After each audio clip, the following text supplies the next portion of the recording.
Hey y'all, welcome back to the Free Black Women's Library YouTube channel. Thank you so much for clicking on this video. Thank you for liking this video, and thank you for subscribing to my channel. Welcome back, y'all. This is part 2 of the books I read in 2023 for the Free Black Women's Library Reading Challenge. This challenge invites book lovers from all over the world to read 25 books written by Black women or Black non-binary authors. Now, every year for the past 6 years, I have created a checklist which folks can use as a guide. And the idea behind this challenge is not so much, oh, I'm going to read 50 books this year, I'm going to read 30 books this year, I'm going to read 100 books this year. That's not the point. It's not about quantity, but more so about decolonizing your bookshelf, diversifying your reads, stepping out of your reading comfort zone to read genres, authors, to read about themes and topics that you may not normally reach for. So opening up to romance, to erotica, to sci-fi, to poetry, to essay collections, and so on and so forth. So I did one video where I talked about 12 of the books that I read in 2023.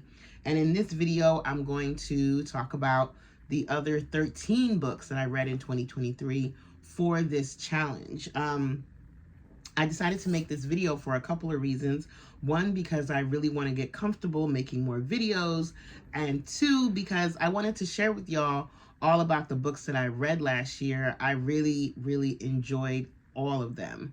There are years where I will read like 50 books and only enjoy 20, or I'll read 30 books and only enjoy 25.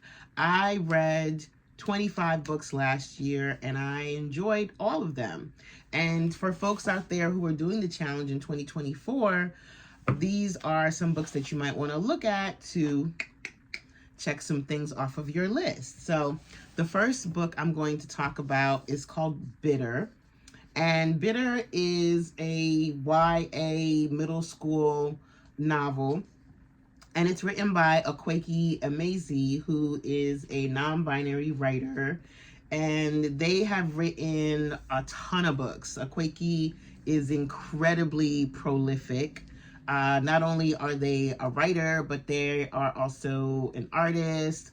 They also make music, and they really have a fun and colorful, vibrant sense of style, which I really enjoy. So this book, I appreciated this book. It's a prequel to another book that I really enjoyed, which is called Pet. So Bitter is a prequel to Pet. And it is also, in addition to it being middle school, it's also speculative fiction. It's also a book with a one-word title. It is also a book with a gorgeous cover. So there's a couple of things that you could check off with this. And I appreciate the fantastical nature. I appreciate the hopefulness, the optimism, the dialogue, all the different things, the magic. Listen, I love books. If you give me a magic theme, I'm in. If you give me a theme of magic, powered people, empathy, building community, I'm all about it, child. So yeah. So Bitter, definitely recommend Bitter. Possibly, it might be helpful if you read Bitter to read Pet first, because Bitter is connected to the Pet universe. But I don't know. I don't know if it's absolutely necessary, but I think it puts you deeper in the story and in the world that's being built here. Definitely a really good world building as well. So that's Bitter. The next book that I read for the challenge is called In the Wake. Now, I've read In the Wake once before, possibly twice before. So this was my third time reading this book. And this is one of the books that we talked about in Reading Club for the Free Black Women's Library. We have a reading club that meets over Zoom like every other month. It used to be once a month, but y'all, I'm tired, y'all. So I can't do everything, but yeah, the reading club is awesome. And we had a really beautiful, deep discussion about In the Wake on Blackness and being. So this book, I use this as this book for my category around grieving and death, because it's all about the afterlife of slavery, which we are currently living in now, right? I don't know if we can even say slavery is dead, actually, but this is the afterlife of chattel slavery. And Christina, I don't know if you've already watched the video that I did before this one, which was part 1, where I talked about her book, Ordinary Notes. Ordinary Notes came out after In the Wake, and I can't recommend Christina Sharp's writing enough. This is the type of writing that really expands my mind and really helps me to really think deeply about Blackness, our existence, and also language, right?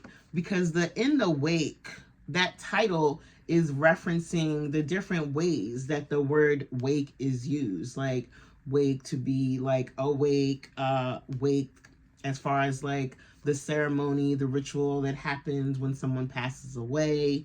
The wake, which is kind of like the waves, like a boat, when a boat is crossing water and there's ripples in the water, that's called the wake. So yeah, I love this book. I love this book, and I actually feel like I want to read it again.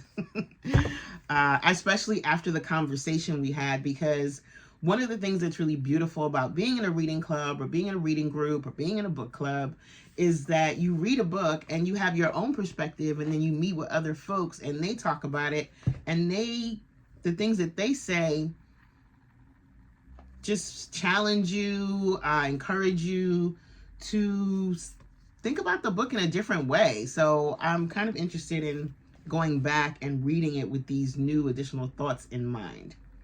The next book I read for the Free Black Women's Library Challenge, and another book that we read and discussed in our reading club, is called The Two Lives of Sarah. And this is written by Catherine Adel West. And Catherine came to our reading club when we talked about The Two Lives of Sarah. And she was absolutely wonderful and hilarious. Very, very charming writer. Very charming. And The Two Lives of Sarah is historical fiction. It's romance. It's a Southern narrative. It's a really good book. I enjoyed these characters within this story. And this is a gorgeous cover as well. Check that out, y'all. Isn't she beautiful? So, yeah, I will definitely, if you're looking for a book historical fiction suggestion, this is a good book to read. The characters are very, very well developed. And it's a really good story. It's a really good story. So that's The Two Lives of Sarah. And I think the video of our conversation with Catherine is on my YouTube channel. So if you want to check that out, feel free to do that. The next book I'm going to talk about is called Post-Traumatic. And this one is written by Chantel V. Johnson. Now, Post-Traumatic is the book that I read. There's a prompt that says a character that reminds you of yourself. So Post-Traumatic was my category for that, because this main character is a mess, y'all. She is the type of person who is struggling internally, struggling mentally, struggling emotionally, internally, constantly. Brain is always on 10. But on the outside, she is keeping it together, working a job where she's supporting folks and attempting to help to shape and nurture and heal community. But on the inside, she going through it. Relatable. So yeah, that's Post-Traumatic. Good book. Definitely a good book. Definitely a good book. Next up, one of my favorite reads of 2023 is The City We Became. Part of the reason I think I enjoyed The City We Became is because I listened to it on audio, and the audio production of this book is fantastic. The audiobook feels like an old school radio drama. It's got sound effects, it's got different characters, and the person who's reading the characters, she does all the accents. It's just wonderful. N.K. Jemisin is a genius at world building, a genius at speculative fiction. For those of you who don't know, she's won that Hugo Award multiple times, like a boss. And yeah, I really enjoyed this book. Also, because I am from New York City, this book takes place in New York, but it's a different type of New York. So we have, I don't want to give away too much, but it's kind of about the shaping and the building of New York. So you have all the different boroughs represented. You have Brooklyn represented. You have the Bronx. You have Queens. You have Staten Island and Manhattan, of course. And each borough is a character. And of course, I identified with the Brooklyn character because she's a black woman of a certain age. She owns a brownstone, no, which I don't, but it's nice to think about. And yeah, I recommend the audio book of The City We Became more so than the actual book. But that's just me. Let me know if you read this book, and let me know what you think of audiobooks in general. I have become a huge fan of audiobooks because I bike a lot. So I listen to audiobooks while I'm biking, even though that's not safe because you're supposed to have your ears open when you're biking and walking. It's just because you want to make sure that you're aware. So yeah, don't do what I do, kids. Next up is Sula. This was another reread for me.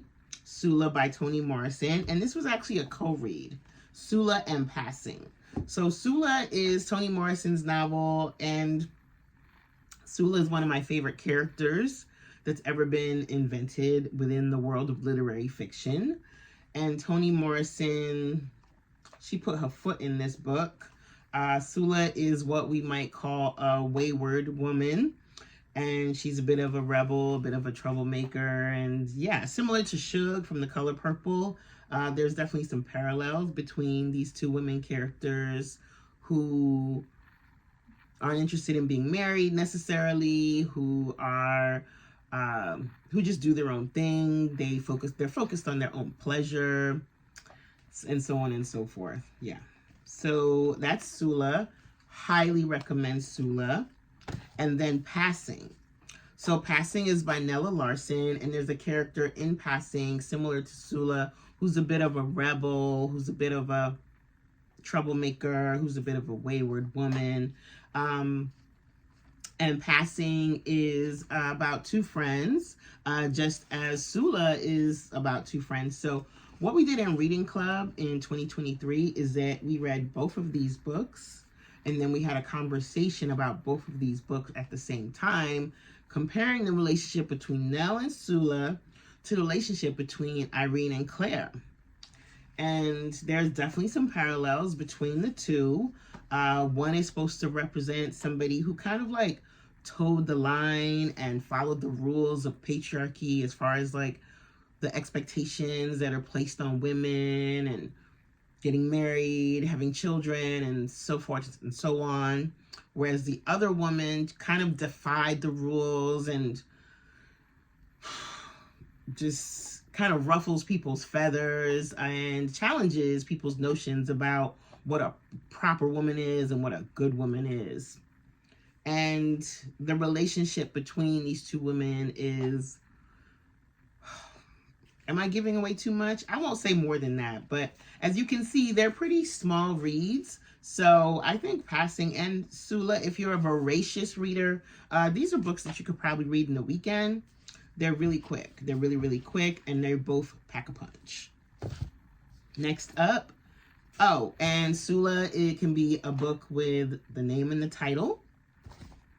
And Passing could be a book with a one-word title for your reading challenge checklist. Next up, Parable of the Sower. This is a classic. This is a bestseller. This is an award winner.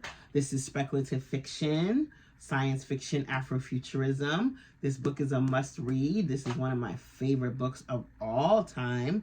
Definitely check out Parable of the Sower. And after you read Parable of the Sower, take a breath, process, and then read the sequel, Parable of the Talents, okay? Read both books. Some people, they read Parable of the Sower and then they stop.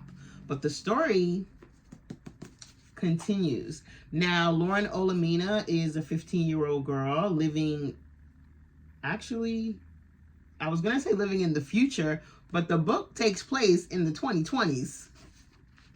So we're there now. Child, look at that. The book takes place in 2024. That's no longer the future, baby. That's no longer the future. This is now. This is now. And this book is relevant AF. And there's a video on my channel where I go into depth about this book, and it's called Octavia Taught Me, 12 Things I Learned from Parable of the Sower. This book is incredible. And this edition contains a foreword by N.K. Jemisin, who I just mentioned a little bit earlier. So Octavia E. Butler is what many would consider the mother of Afrofuturist literature. She started out with her very first book called Pattern Master. And then she has a bunch of other books, Mind of My Mind, Dawn, Imago, Lilith's Brood, Wild Seed, like very, very prolific writer. And I haven't read anything by Octavia. Kindred, Fledgling, come on now. I haven't read anything by Octavia that I have not appreciated. She can be a little bit controversial in terms of, I won't say much more because I don't want to ruin it for y'all, but yeah, Octavia pushes the limit. She goes there. She goes there. Octavia is a genius, a literary genius, and a gift. So please read Parable of the Sower if you haven't already. And if you have, leave me a comment and let me know what you think about the fact that she wrote this book back in the 80s, about 2024, and we are in 2024 right now. Whoa. The commodification of life, the violence of capitalism, mental health, homelessness. It's all in there, baby. It's all in there. As well as a beautiful, beautiful religion called Earthseed. So this book can also be a book about spirituality, religion, or faith. Because there's a whole new spirituality that's developed within this book, which is Earthseed. Next up, Joy James, one of my favorite thinkers, Black radical feminist thinkers and writers and teachers. In my mind, I am one of her students. This is her book that came out last year. It's called In Pursuit of Revolutionary Love, Precarity, Power, Communities. Very good theoretical book. I kind of wish that I was like in a class or a workshop to really dig into this text. It's really dense, and it's got a lot. Like she's deciphering and deconstructing a lot of Black feminist theory, a lot of social theories, different political theories within this story, talking about abolition, socialism. This is a thick, dense read, and it's got a little a written critique. What is it when writers write something about a book? From Mumia Abu-Jamal, political prisoner, Mumia Abu-Jamal. So yeah, it's all about it's all about, you know, how do we confront the violence that happens within and outside of our communities with love, revolutionary love. What does that mean? Joy James. Love Joy James. Dr. Joy James, to me, actually. Next up is a book called A Kind of Freedom, and it is by Margaret Wilkerson Sexton. Now, this book is also historical fiction, and this is one of those books where you get to hear the voices of different characters, right? So you have one section where the character is speaking to you in the first person. Then you have another section where the character is talking about their lives. So there's a prompt on the checklist that is a book that gives you different perspectives, different characters, where you hear different voices. So this is the title for that for me, and it's a good book. It's a good book. I can't say that it like blew me away, but I definitely enjoyed it. And doing this challenge actually for the past 6 years has given me a whole new perspective about historical fiction, because I actually was not a big reader of historical fiction before, but now I'm reading it more and more, and I'm actually really, really loving it, because as I said in my last video, whenever I read a book of historical fiction, it makes me want to learn more about that time period and about that place, wherever that story took place. So I like that. I like that a lot. And I believe this book takes place in New Orleans, one of my favorite cities. So yeah, so that's A Kind of Freedom. And I actually love this cover as well. I really love this cover design. And the even the title, A Kind of Freedom, right? Because there's different types of freedom. There's different ways that we can be free. And I won't give away too much, but that's one of the things that's explored. The idea of freedom being accessible for Black folks and expands generations within this family. And that's all I'll say. Next up is Bone. Bone is a poetry collection from Yrsa Daley Ward, who is a Black British writer. I'm also subscribed to her Substack. I love her writing. And I love this collection. Love this poetry collection. Maybe I'll read y'all something real quick. This is a short poem. I'll admit it, I'm drawn to the wolves. That's the title. I like the lines you use on me. They crackle a little like magic. I cannot pull my mind off you, even though I do not trust your hands. It's giving toxic love, honey buns. It's giving toxic love. Been there. Here's another one. The Good Work. That's the title. I was raised pulling food out of earth. I know where joy comes from and how to make it. That's the good work. I love that one. Yeah, so this is a poetry collection. Yrsa Daley Ward. The name of it is Bone. Yrsa also have a really cool, I don't know if I want to use the word cool, a really good memoir called The Terrible. That's also by Yrsa Daley Ward. So if you're looking for a memoir suggestion, that's a good book to lean into. Next up is Care Manual, Dreaming Care into Being by Kamra Sadia Hakim. Kamra is a Black non-binary writer who is living out in the woods, child. And this is all about care. And this book feels really good because it's actually a workbook type of format that offers you questions and offers you prompts on things to write about and things to think about when it comes to the idea of care and what it means to show care, what it means to show love, what it means to build community, right? And the different ways that external forces can affect the way that we do those things. I enjoyed the Care Manual because I love the idea of care. Care is one of my favorite words.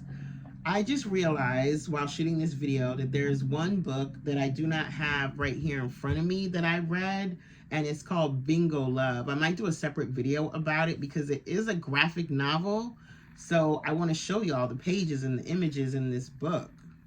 Bingo Love. That's what I read for my graphic novel, but the last book, second to last book I want to talk to y'all about is called Black Feminist Thought. Now, Black Feminist Thought is iconic, incredible. It's by Patricia Hill Collins. This is an amazing book. This is a vintage Black feminist text. That is the very first prompt in the Free Black Women's Library Reading Challenge of vintage Black feminist text. And I'm calling vintage anything that was published before the year 2000. And contemporary, anything that was published after. I think I need to probably change that to 2010, actually. When I first started this challenge 6 years ago, I might have been able to get away with calling anything before 2000 vintage, but I think I might need to push that year a little more forward because we're in 2024 now. What do y'all think? But highly recommend Black Feminist Thought by Patricia Hill Collins. She is the GOAT. She is a genius. I'm all about this book. I can't recommend it enough. There's a chapter here on the objectification of Black women as the other. There's a chapter on the sexual politics of Black womanhood, intersecting oppressions, mothers and daughters, just surviving, the meaning of mothering. Because the fact of the matter is, our politics shape and affect everything that we do and everything that we are. Like, the political is personal. The way we parent, the way we approach relationships with friends, with lovers, the way we approach work and labor. Like, our politics play a huge role in how we move. So, yeah, Baby Girl breaks this down. I love this book, and one of my biggest regrets is that I did not have access to or take a lot of Black feminists, Black womanists classes in college. If I could go back in time, I probably would have done a double major in film and Africana studies, or film and gender studies.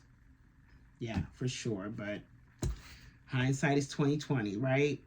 So the last book I want to tell y'all about, I don't have a copy of it because I listened to it on audio, and this was my contemporary Black feminist text for the Free Black Women's Library Reading Challenge. And it's called Sensuous Knowledge, A Black Feminist Approach. And it's by Mina Salami. So, Salami, I don't know if I'm saying that right. I apologize if I'm not, to the author. But Sensuous Knowledge, A Black Feminist Approach was really good book. And I'm definitely interested in books that kind of expand ideas around Black feminism. And that's part of what this book did for me. It talked about identity politics. It talked about ethnicity. It talked about class. And it was good. I actually feel like I want to get like a text copy of it, in addition to continuing to listen to the audio a few more times, just because there are some things I want to highlight and possibly use as a reference at some point. If I ever write anything, I definitely want to cite my sources properly. So yeah, so that's Sensuous Knowledge, A Black Feminist Approach. That was my contemporary Black feminist text. Now, please feel free to leave a comment and let me know if you are doing the Free Black Women's Library Challenge in 2024. Let me know if you've read any of the books that I've discussed. Let me know if you know of any books that you think I should read and check out, because I'm always looking for recommendations, even though my TBR is as tall as me, but that's life, right? All right, y'all. Thanks for tuning in. Bye.